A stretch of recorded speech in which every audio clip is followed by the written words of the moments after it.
তোমাদেরকে একটা চালাক ছেলে দেখাচ্ছি। পুকুরের মধ্যে সব থেকে চালাক হচ্ছে একটা ছেলে, তো তোমাকে দেখায়। সে শাকিল, এইটি হচ্ছে সব থেকে চালাক। দেখেছো আমার সামনে যে পুকুরটায় জাল টানছে, এই পুকুরটায় আজকে বড়ি দেবে মাছ ধরার জন্য। আর এই বাচ্চারা সব দাঁড়িয়ে আছে জাল টানার পরে। এখন ওরা মাছ ধরবে। টানা প্রায় শেষ হতে চলেছে, এই 3 রাউন্ড টানছে, আর মনে হয় টানবে না এবারে, মনে হয় বড়িটা দেবে। অল্প পানি আছে, 3বার জাল টেনে, আর বাচ্চারা পুরো লাস্টে নামবে। বড়ি দেওয়ার পরে আর একবার মনে হয় টানবে যত সম্ভব।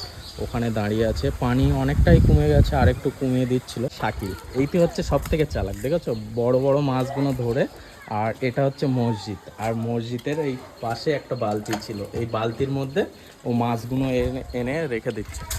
আর ওরা তো মাছ ধরছে, ওরা কিন্তু কতটা বড় মাছ ধরতে পারছে না, সব ছোট ছোটই ধরছে। আর ও খুব ভীষণ চালাক, ও মাছগুলো ধরে এনে ও পুকুরের সাইড দিয়ে এখানে এনে রেখে দিচ্ছে, দেখতে পাচ্ছে। আগে ছোটোবেলায় আমাদের গ্রামে যখন বড়ি কিংবা পুকুরে যখন মোকল দিত, আমরা এরকম ধরেছি।